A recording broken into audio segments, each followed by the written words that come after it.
وسلام على عباده الذين اصطفى أما بعد. قال الله تبارك وتعالى: لقد من الله على المؤمنين إذ بعث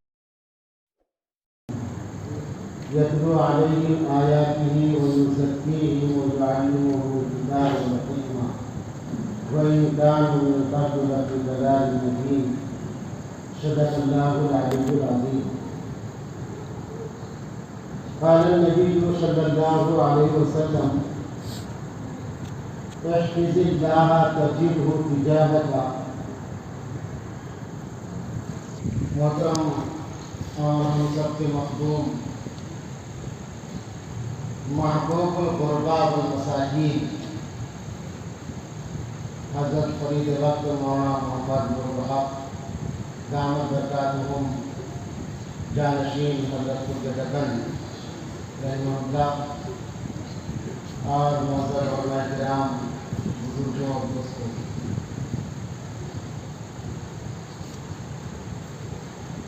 حضرت کی موجودگی میں اور حضرت کی اجازت سے جو بھی بات ہوتی ہے، بہرحال اس میں فیض کا انتقال ہوتا ہے. زبان اور چہرہ کوئی اور ہوتا ہے، مصدر اور سرچشمہ کوئی اور ہوتا ہے.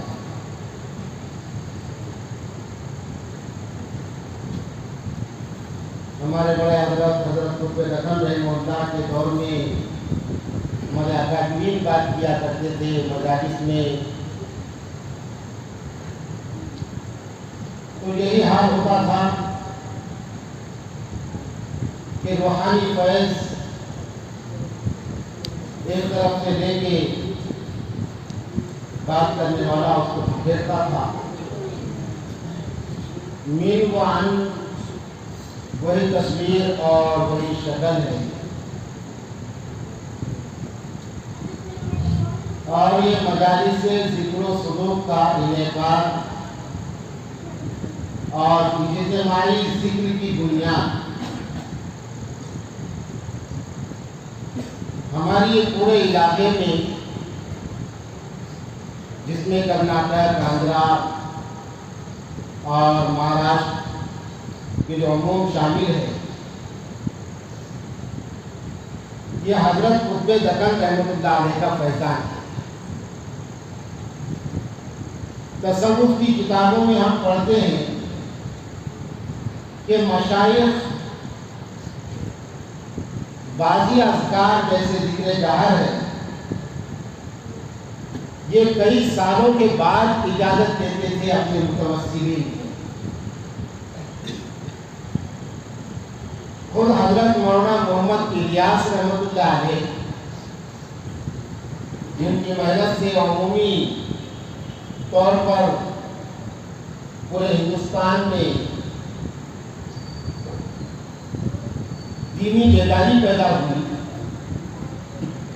ان کے مکاتب میں پڑھنے میں آتا ہے کہ حضرت مولانا محمد الیاس رحمۃ اللہ علیہ کو ان کے مریدین ذکر جہر کی اجازت مانگتے تھے. حضرت مولانا الیاس رحمۃ اللہ علیہ کی بہت مرید تھے. یہ پیری مریدی تبلیغ کے کام کی بنیاد ہے، اور تبلیغ کا کام ہی پیری مریدی کا کام ہے.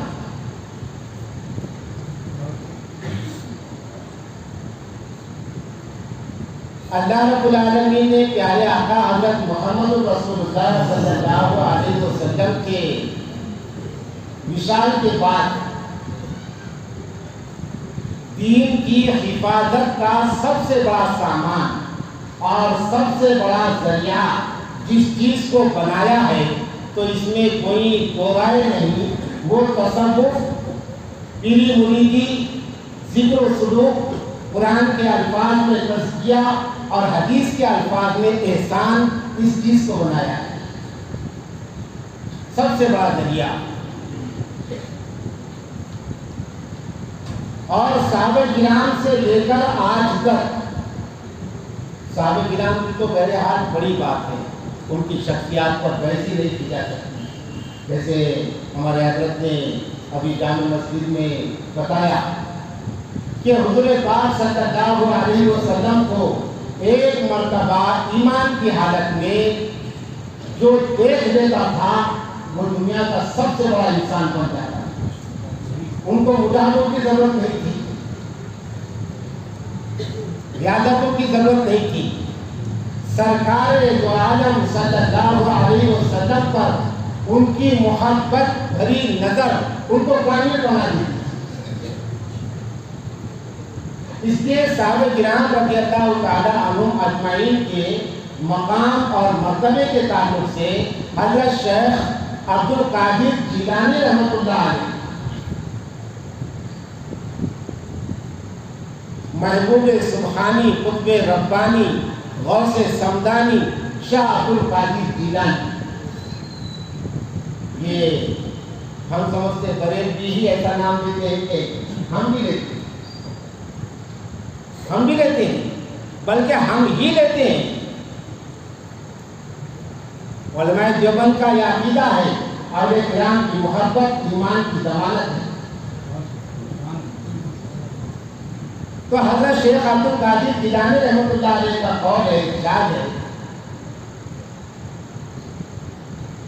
کہ حضور پاک صلی اللہ علیہ وسلم کے ساتھیوں، ادنا ساتھی، اللہ کے نبی صلی اللہ علیہ وسلم کا ادنا ساتھی، ادنا صحابی، وہ اگر میدان جہاد میں گھوڑ سوار چلا ہے اور گھوڑے کے دوڑنے سے جو دھول اڑی اور وہ دھول گھوڑے کے ناک میں پہنچی تو حضرت شیخ عبد القادر جیلانی رحمۃ اللہ علیہ کہتے ہیں اللہ کے نبی کے صحابی کے گھوڑے کے ناک میں پہنچی ہوئی دھول کی برابری عبد القادر جیلانی نہیں کر سکتا.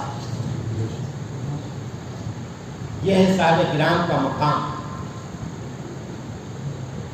صحابہ کرام کے بعد تابعین جو صحابہ کو دیکھ کر بنے ہیں، صحبت سے بنے ہیں، اور تابعین کے بعد تبع تابعین جو تابعین کو دیکھ کر بنے ہیں.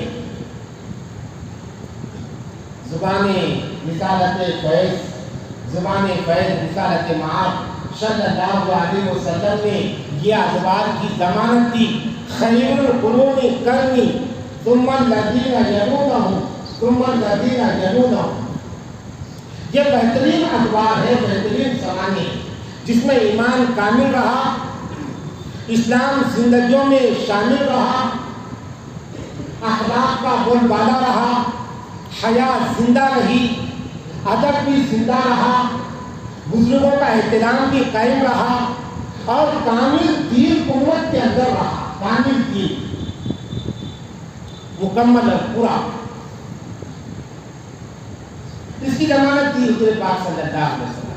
اور یہ چار ادوار میں بھی جو دین کامل امت کے اندر زندہ رہا، اس کی بھی سب سے بڑی وجہ اور سبب وہ نسبت رہی، نسبت کا انتقال رہا.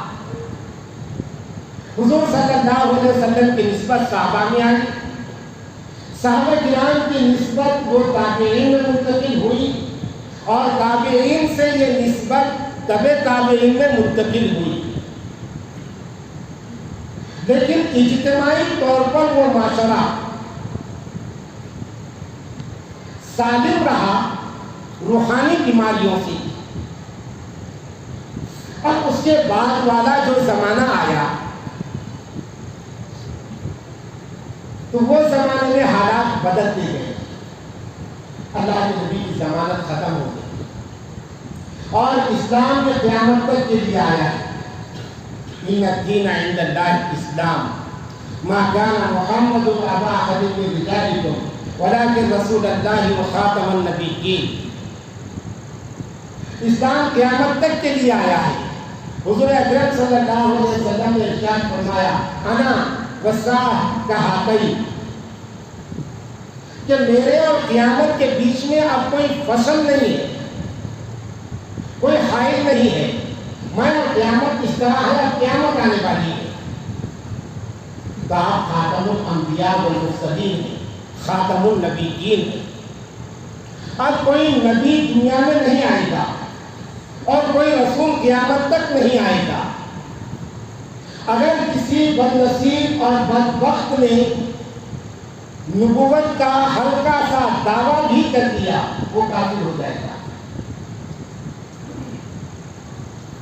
یہاں تک کہ اگر کسی نے دعویٰ کیا نبوت کا، علماء کرام لکھتے ہیں کہ دعویٰ کرنے والے سے اور مدعی نبوت سے اگر کسی نے دلیل مانگا وہ بھی کافر ہو جائے گا، چونکہ جب نبی آنے والا ہی نہیں تو اس پر بحث کا سوال ہی نہیں۔ دلیل وہاں مانگی جاتی ہے جہاں کوئی مسئلے پر بحث ہوتی ہے،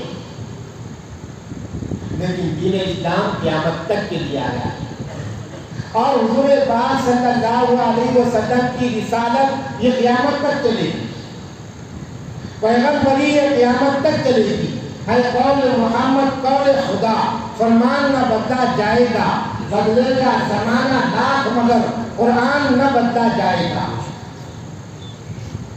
آخری دور ہے، آخری ہے نبی، ہے خدا کا کلام آخری آخری۔ تو قیامت تک کے لیے دین کی حفاظت اور صیانت کا سامان اللہ نے کیا ہے۔ العلماء ورثۃ الانبیاء والانبیاء لم یورثوا دینارا ولا درہما ولکن یورثوا العلم۔ قیامت تک کے لیے اللہ نے اس کا سامان کیا اور اس کے لیے اللہ تبارک و تعالیٰ نے علماء کرام کو زندہ کیا، علماء کرام کو پیدا کیا۔ چنانچہ جتنے اولیاء کرام پیدا ہوئے ہیں ایک بھی ولی الا ماشاء اللہ غیر عالم نہیں گزرا۔ سند کا باضابطہ رواج یہ گزشتہ چند سالوں سے زیادہ 100 سال سے ہوا، سند دینا عالم کی سند دینا، اور اس کی ضرورت محسوس ہوئی اس لیے کہ فتنوں کا بازار گرم ہو گیا اور کوئی بھی دین کی بات کہنے لگا۔ تو حضرت امام مسلم نے کہا لولا الاسناد لقال من شاء ما شاء۔ اب سند ضروری ہے اس لیے کہ اگر سند کا سلسلہ اگر قائم نہ کیا جائے تو جو جس کے دل میں آیا وہ بات کہے گا اس سے گمراہی پیدا ہوگی، اس سے گمراہی عام ہو جائے گی۔ تو دین کی حفاظت کے لیے علماء کرام کا اجتماعی تجدیدی کارنامہ ہے باضابطہ تحریری شکل میں کسی کو سند دینے کا، عالمیت کی کہ آپ پر اکابر علماء نے اب اعتماد کر لیا ہے اور آپ نے اکابر علماء کی نگرانی میں علم حاصل کیا ہے اور آپ کا علم ثقہ ثابت ہوا ہے، لہذا یہ آپ کو سند، اب آپ اس علم کی ترویج اور اشاعت کر سکتے ہیں، آپ سے گمراہی پھیلنے کا اندیشہ نہیں ہے۔ ورنہ 100 سال پہلے جو علماء ہوتے تھے، یہ 100 سال میں تو ایک بھی عالم ایسا نہیں پیدا ہوا جو 100 سال پہلے علماء ہوتے تھے، اور دن بہ دن یہ معیار گھٹتا گیا۔ تو پہلے یہ سند کا رواج نہیں تھا، لیکن عالم تھے۔ حضرت شیخ عبد القادر جیلانی رحمۃ اللہ علیہ دنیا کے بہت بڑے عالم تھے۔ حضرت خواجہ معین الدین چشتی رحمۃ اللہ علیہ بہت بڑے عالم تھے۔ بغیر عالم کے انسان ولی تو بن سکتا ہے، شیخ نہیں بن سکتا۔ عالم کے بغیر ولایت کا مقام وہ پا سکتا ہے لیکن امامت کا مقام نہیں پا سکتا۔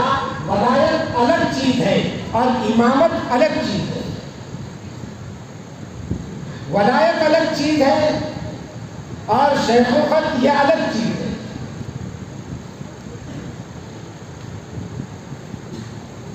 عالم کا رشتہ، شیخ کا رشتہ وہ حضور پاک صلی اللہ علیہ وسلم کو وعظ، ارشاد اور امامت کے اعتبار سے ملتا ہے، اور حضور پاک صلی اللہ علیہ وسلم نے علم کی بنیاد رکھی دنیا میں سب سے پہلے۔ اقرأ باسم ربک الذی خلق. بغیر علم کے اگر کوئی شیخ بن گیا تو وہ بیت ہونے والی بیوی کو بھی بہن بول کے اس سے تعلق ختم کر دیتا. یہ میری بہن ہے. جبکہ روحانی رشتے اخوت الگ چیز ہے اور صلبی رشتے اخوت الگ چیز ہے. زید اگر شیخ ہے اور زید کی بیوی زید سے بیعت ہو رہی ہے تو ان کا تعلق ازدواجی ختم نہیں ہوگا، وہ روحانی رشتہ قائم ہوگا. لیکن بغیر علم کے اگر کوئی شیخ بن گیا تو وہ حلال چیز کو حرام کر دیتا ہے اور امت میں گمراہی پیدا ہوتی ہے. اور ایسا بہت بڑے پیمانے پر ہوا پورے ہندوستان میں. تصوف کا جو راستہ ہے یہ بہت زیادہ عظیم بلکہ اس کا بدل نہیں ہے اور بہت نازک ہے. جو رشتہ جتنا مضبوط ہوتا ہے اور جو چیز جتنی عظیم ہوتی ہے وہ اتنی نازک بھی ہوتی ہے. جیسے ایمان بہت مستحکم، عظیم اور بہت بڑی چیز ہے. جنت میں داخلے کے لیے ایمان شرط ہے، اعمال شرط نہیں ہے. جنت ایمان کی ہی جگہ ہے لیکن نازک بھی اتنا ہی ہے کہ اگر دانستہ طور پر اور جان بوجھ کر کسی نے ایک مرتبہ کلمہ کفر کہہ دیا اس کا ایمان چلا گیا، وہ کافر ہو گیا. اتنا ہی نہیں، ایمان کی حفاظت بہت زیادہ ضروری اور بہت مشکل ہے اور بالخصوص آج کے حالات میں ایمان کی حفاظت بہت مشکل اور بہت نازک ہے کیونکہ یہ دجالی دور سے ہم گزر رہے ہیں اس وقت. اسی طرح میاں اور بیوی کا جو رشتہ ہوتا ہے یہ دنیا کا بہت مقدس رشتہ ہے، عظیم رشتہ ہے، اٹوٹ رشتہ ہے لیکن اتنا ہی نازک ہے.